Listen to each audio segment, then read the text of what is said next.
Trump's given us proof of life, I'm going to say something that I was kind of afraid to say before yesterday. I'm glad he's alive. I don't want him dead. I want him in prison. I had to take a break and come back for this one. Anyway, what I was saying was, I want him in prison for a litany of reasons. But let's just focus in on the one reason that everyone's talking about today, because the victims had a big press conference about it and said that they want the files released. Sure, I'd celebrate along with everyone else if it happened, but it wouldn't be near as satisfying as watching him get what's coming to him. It wouldn't be near as satisfying as it would be to see that hard evidence that we've all been waiting to finally be released and him having to reckon with it. Celebrating him kicking the bucket wouldn't be near as fun as celebrating watching him get hauled off in handcuffs, watching him continue to do this song and dance, denying everything when it is completely impossible to deny it any longer. I want to see him get what's coming to him. I want to see him in prison, because nobody that has gotten away with treating the way that he has treated them deserves an easy out. So I just want to make sure that everyone understands and is clear on exactly what happened today, because the Epstein survivors came out and spoke in a press conference in Washington, D.C. And Donald Trump's response to that was that it was a hoax.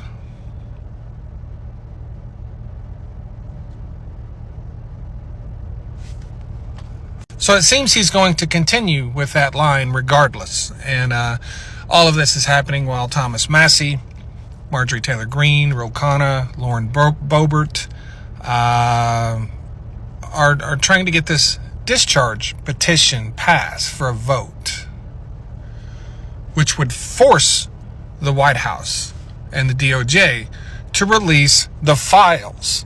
What they have released so far is mostly what's already been released. They're hiding a lot of it.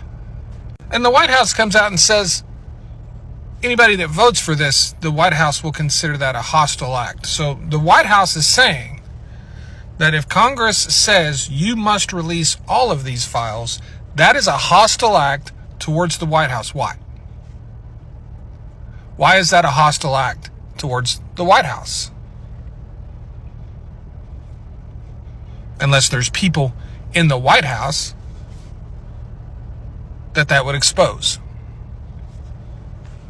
But in addition to Donald Trump calling it a hoax after the survivors come out, he says it doesn't matter because the economy's great. It doesn't matter because the economy's great? If he is taking credit for all of the economy, and whether it's great or not, that's a whole nother conversation.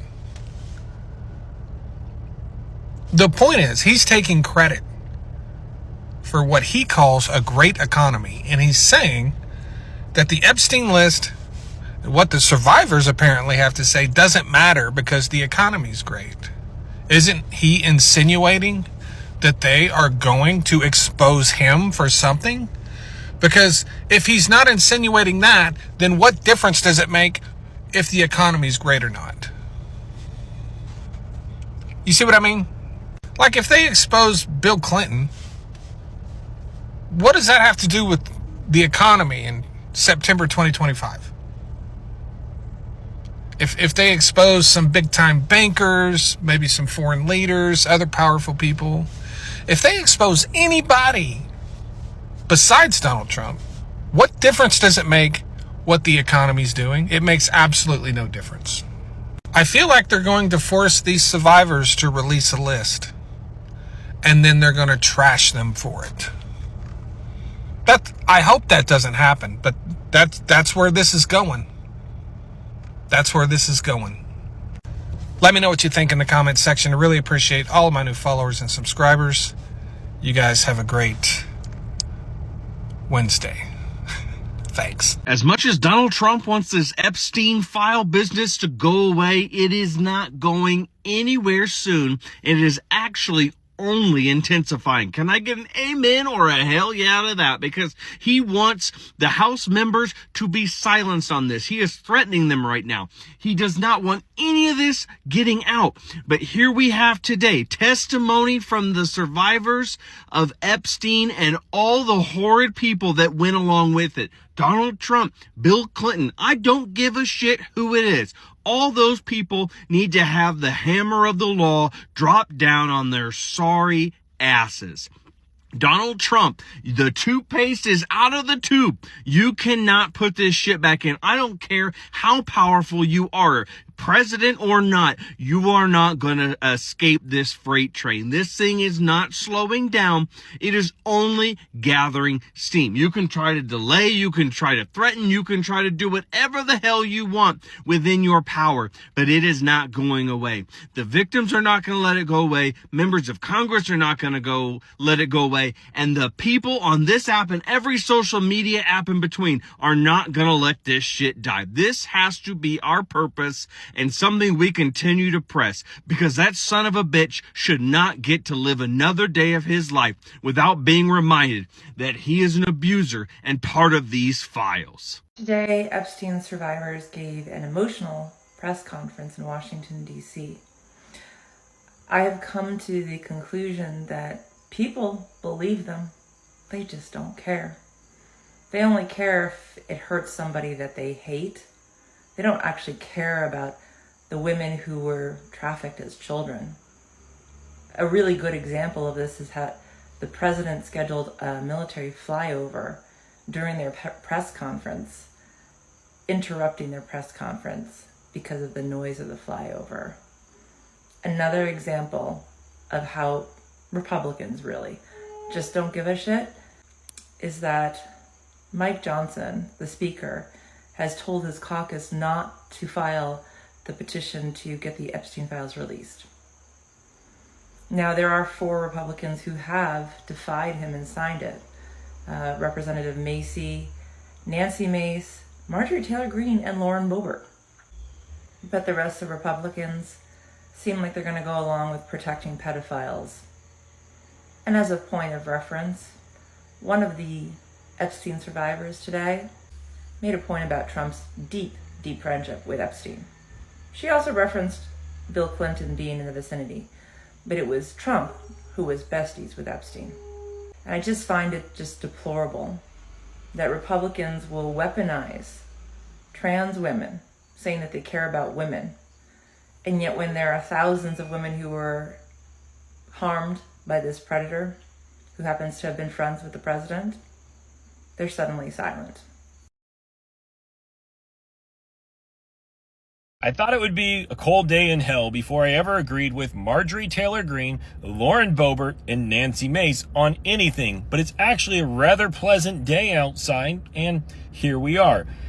Marjorie Taylor Greene joined Thomas Massie and Ro Khanna today with victims of Jeffrey Epstein at a press conference demanding the release of the files. At that press conference, we learned that victims of Epstein are coming together to develop their own list because the White House won't release it and the House Oversight Committee hasn't gotten it yet. So even though they released 33,000 files attempting to get ahead of Thomas Massie's discharge petition, which only needs a few more Republicans to sign off on it before it forces the House to subpoena all of those records and force the Department of Justice to release all of those records to the public, well, that didn't work. So instead, the White House is attempting to pressure Republicans who have already signed the discharge petition to withdraw their names. And so far, the public outcry, which I keep telling you is worth something, is worth more than the White House's threats. Good morning, everybody. It's a rare Wednesday morning bedhead report. Yesterday, Donald Trump, the village idiot, proudly announced in passing during his rambling, incoherent press conference that the U.S. had taken out a Venezuelan boat full of drugs, and 11 people were unalived. Personally, I don't believe them. And that's a weird position to be in, because when the U.S. does something like this, you would assume under a normal presidency with normal people who aren't corrupt, crazy, and constant pathetic liars that they had evidence, that they had intelligence, that this was a well-planned attack and it was necessary. All we have is the word of the village idiot, the word of Secretary of State Marco Rubio, and the word of drunken Pete Hegseth. I don't believe any of them.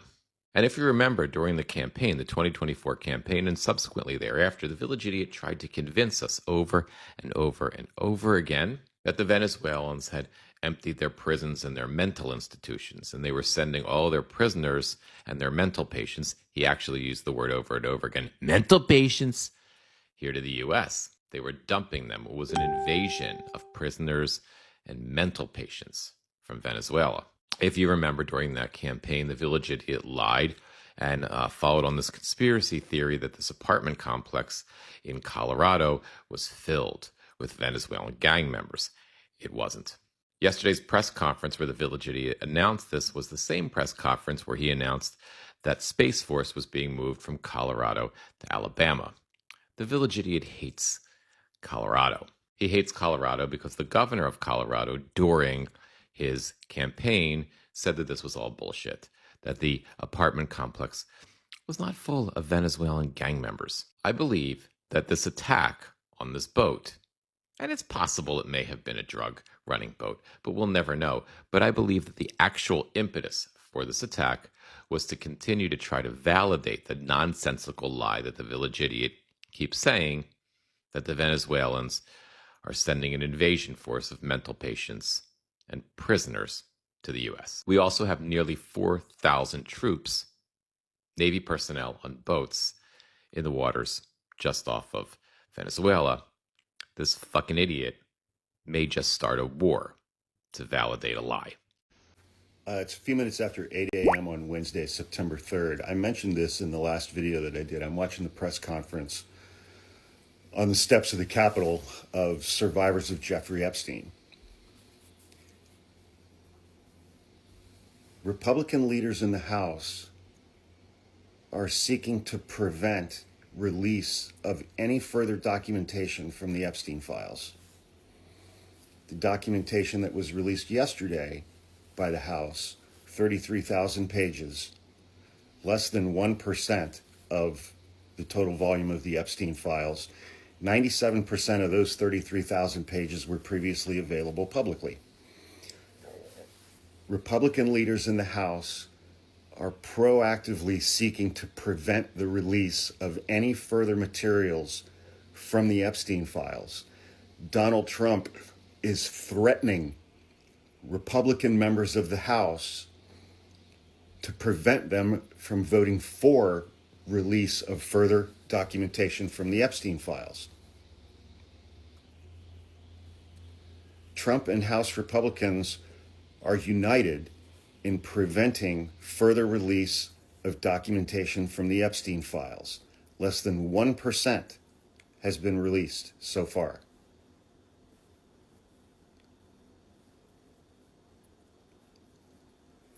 Objectively speaking, if you still support Donald Trump in September of 2025, you support covering for Jeffrey Epstein and for Donald Trump, whose 1,000 FBI agents in March had to spend 3 weeks working 24/7 at Donald Trump's order, finding all of the locations in the Epstein files where Donald Trump's name appears. And then it was reported all of those instances were redacted. It took 1,000 people working 24/7 for 21 days to find all of the instances where Donald Trump's name appears in the Epstein files.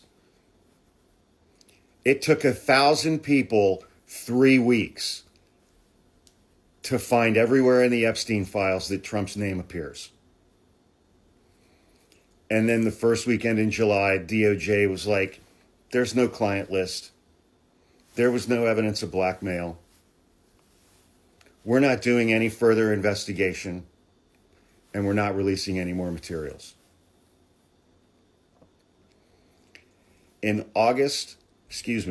In September of 2025, if you still support Donald Trump, you support pedophiles. You support covering up the evidence of the things that pedophiles do.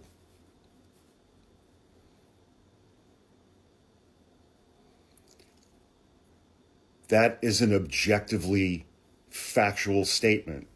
If you support what's happening right now, if you support this president and what he is doing in threatening Republican members of the House to prevent them from voting to release further materials from the Epstein files, you support covering up for pedophiles.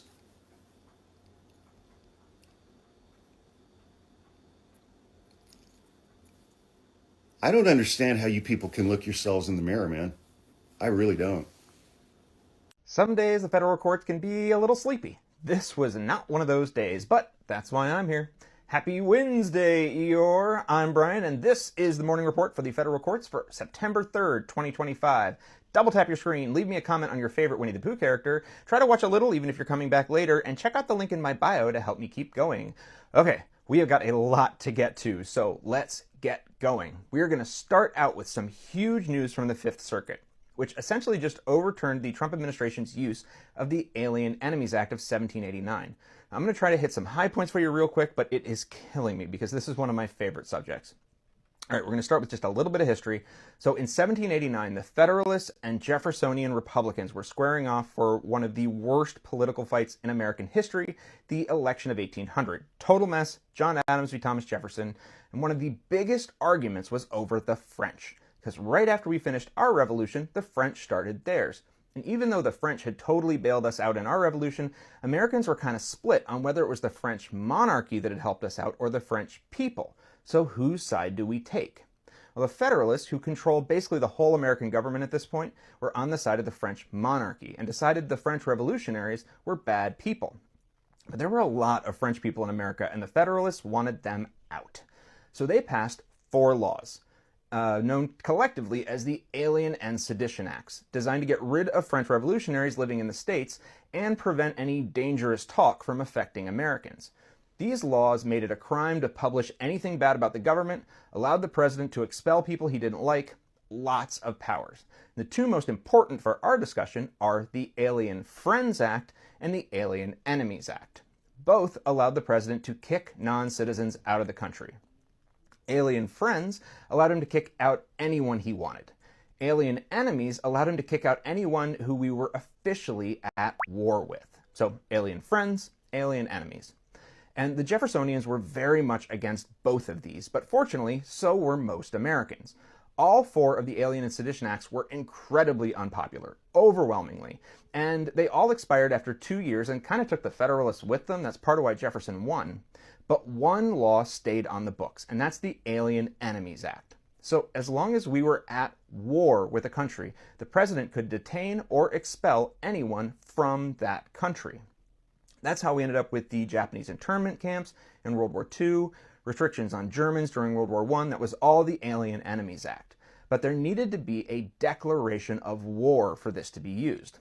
Until 2025, when President Trump declared that the government of Venezuela, through the actions of a Venezuelan gang, Tren de Aragua, had in fact formally invaded the United States, and we were essentially at war with that gang and Venezuela.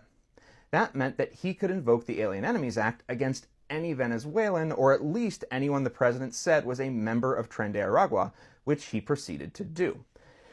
And he claimed that the Alien Enemies Act was written in such a way that it was totally up to his discretion as president, and his decisions on the act could not be reviewed by the court. Now, this case has already been before the Supreme Court, possibly twice. I've kind of lost count.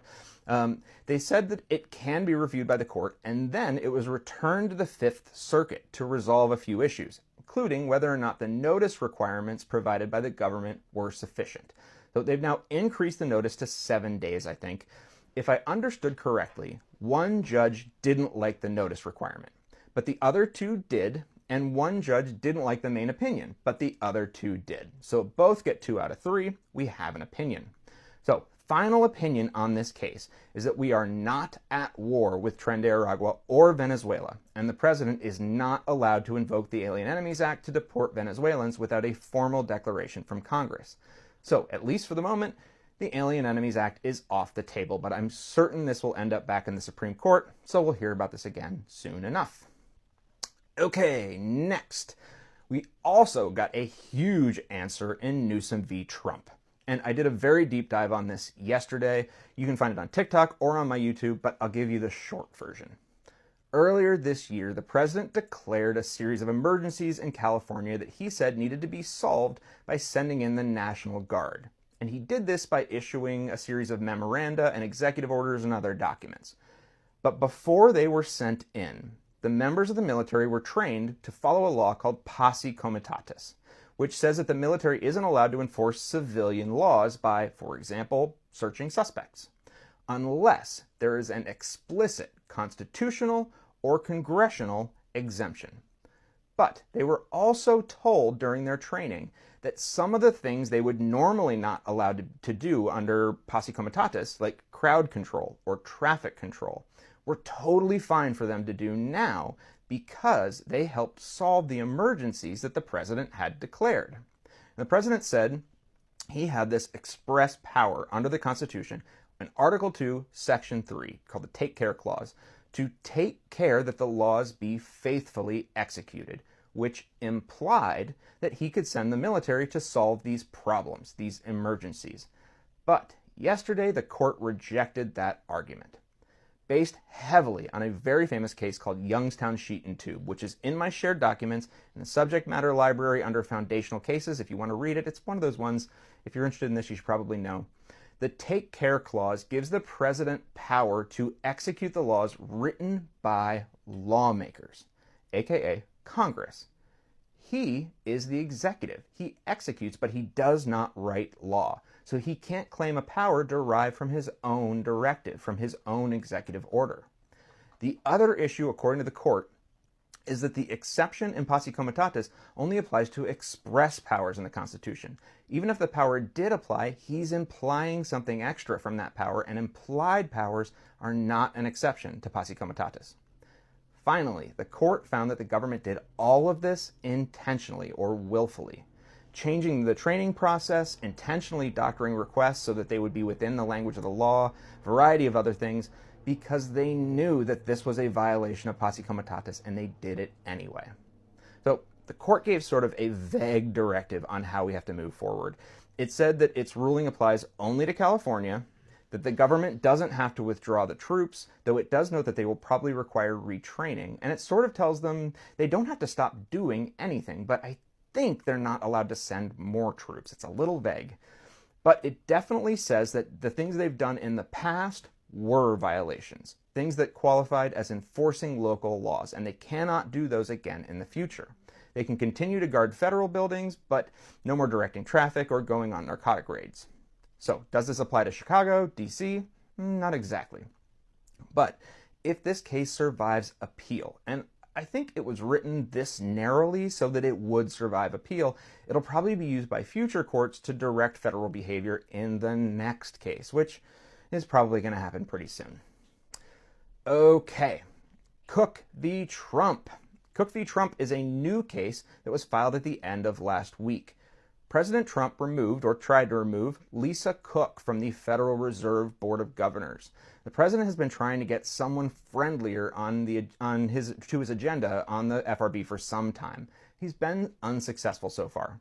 The FRB dictates monetary policy and interest rates, and keeping it insulated from political whims is incredibly important because its decisions are almost always unpopular, but incredibly necessary to keep the economy stable. So members of the Federal Reserve Board are appointed to 14-year terms and can only be removed for cause. What the heck does that mean? Well, Lisa Cook is a decorated economist with a pedigree from Spelman, Oxford, Berkeley, the Treasury Department, Council of Economic Advisors. But when President Trump failed to get Chairman Powell to resign, he decided to go after Dr. Cook.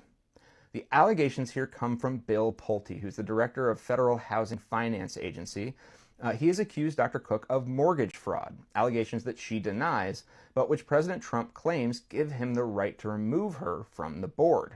It should be noted that Mr. Pulte has also alleged mortgage fraud against Adam Schiff, so this might just be his MO. I don't know. Now, the judge in this case noted the uniqueness of this situation. No president has ever tried to fire a Federal Reserve governor. She set an expedited schedule to decide whether Dr. Cook gets a temporary restraining order, an injunction, or a summary judgment. But for now, Dr. Cook will remain in her position until briefing is complete. All right, that is your morning report for the past day in the federal courts. Consider supporting me if you're enjoying this. Check out the link in my bio. Otherwise, just keep watching. Thanks a lot, everybody, and have a fantastic Wednesday. I might be late to this one, but I'm about to go outside for a little. But so I just saw the video from the woman who was fired from Leanne's local pedal shop. And I've seen all the resulting videos that have popped out, especially from the other white person who's like, I'm so glad my last employer is getting exposed. Which I'm like, yeah, the tea is there. I just wanted to point something out, okay? So a lot of people have been talking about this. And the one thing I want to point out, okay? Because someone did comment and made a video about how they got bombed on Google reviews and Yelp is no longer taking reviews for them. And the Google reviews, they went on and deleted all the negative ones. So their 1-star rating went up to a 5-star rating again. So I just want to point out, and then there was a video of a person confronting one of the owners and talking to them. And the woman's like, I'm not racist. I have black grandbabies. And the woman's like, yeah, that doesn't mean shit, right? Yeah, you can have black family and still be racist. You could be black and be racist. I could be racist. Any one of us could be racist. And you see it all the time. I have seen it. I've seen it with my own people being racist towards others. I've seen it with Middle Eastern or Indian people being racist towards us and others and black people. Like, it is out there. Okay. So, it's just white people. Reverse racism is not a thing. Y'all need to remember that, okay? So that all aside, I want to point something out. This woman's claiming, I'm not racist. We wouldn't do that. The cop who tried to trespass someone, yeah, that was part of it in one of the videos. A cop was trying to trespass someone for harassing them because she tried to go in video and say hi. And so they're like, will you follow social media? You want your 15 minutes of fame? And that's what the cop's saying. And he's like, in his stupid accent. And he actually didn't sound cute at all. So yeah, accents only cute sometimes. I pictured this old, white, ugly, fat guy when I heard this sheriff or cop or whatever talking. But he was talking about like how if you're watching social media, you don't know the whole story. You're only going off of a fraction of the story. Well, let me point something out because this made me think. When I heard that, I was like, you know what? If there is another side to the story, they would have posted it with the receipts. They have not. And the comment about watch your purses, watch your keys, watch your, like they were implying that she would steal. So they were calling her a thief, which is the first thing that every racist does to another person of color. Whether you're white or a person of color yourself. That's one of the first things is they treat you like a criminal. And that's like the biggest tell is because they look at you with suspicion. They treat you like a criminal. They'll say things like that. Like watch your purses, watch your keys. They're trying to build a narrative. But the thing is, if Leanne's local pedal shop in Georgetown, Kentucky, I think it's Georgetown, something in Kentucky, you just Google it. They're fucking open. If they actually weren't racist, if they actually weren't being dicks, they would have posted all the fucking tea already. They would have posted the tea with the fucking receipts. They aren't. Because they don't have it and they know they're wrong. They know what they did is wrong. They don't give a shit. They forgot. It's really hilarious to me that these people have all the social media. They have Instagram, Facebook, TikTok. I don't know if they have TikTok. I didn't actually check. But they have the main social media, right? Which is the Instagram and Facebook. They have social media. They should know how it works. Obviously, this really old white lady does not know how it works and some of her employees and maybe some of her younger family, maybe y'all should tell her how this works. When you fuck up on social media, you're out there for life. It is really hard to bounce back from that. And we've seen this over and over. I've seen this from the advent of social media, from when it first fucking started. A lot of us didn't realize the strength of it, right? And now y'all, like, and the ones who are being raised with it, they know how to use this shit for good or evil. And y'all want to, I'm talking to Leanne's local pedal shop right now. Right at this moment, I'm talking directly to you. So I hope one of you guys sees this. The internet is forever. You will never live this down. It will never go away. It will pop up for the rest of your pathetic business lives. As long as your business is in business, you will never recover from this. Your business will never recover from this. Social media is that fucking powerful. And the social justice warriors, the people who call us that, and I consider myself one of them. I consider myself a social justice warrior. And I don't give a shit if you call me a keyboard warrior or any of those things, because I know you're trying to say it with disrespect, but to me, I'm like, you're still calling me a fucking warrior. Do you know what a warrior does? They fight. They fight for others. They fight to protect others. So when these people, and this, okay, now this is not just for Leanne's. Now this is for everyone. So whenever someone calls you a social justice warrior, or you're just a keyboard warrior, you say thank you. Thank you for the recognition. Thank you for recognizing my power. Because, yeah, we all do have power. Okay, at various levels. But Leanne's local pedal shop is learning the hard way that you don't fuck around on the internet. If you're going to do something stupid, have your fucking shit ready. If you're going to do something stupid and you own a business and you have any kind of social media, you need to watch what you're doing. You need to watch what you say and be prepared. Be prepared for the utter rage that will come your way when you fuck around, because you will find out. And that's what the Leanne's local pedal shop is doing. And I honestly hope and wish they go out of business, because I don't think people like that should be, I think they should be working low-level jobs.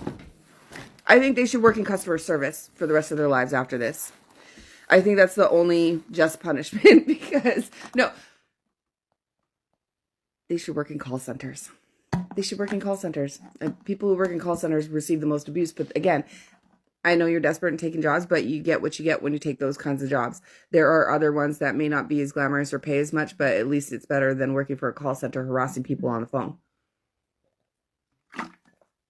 We as humanity have hated that since the inventions of phones. No one wants to be harassed on the phone. Plus, we just hang up. And now we can block. So yeah, Leanne's local pedal shop. You fucked around, now you're finding out. And I am enjoying it. I am enjoying watching all the videos tearing you people down. Little Miss, I'm not racist, I have black grandbabies. I feel bad for them. I feel bad for when they get a little bigger and they see these videos, because they'll still be out there. They'll still see your face. They'll still see what you did to that woman.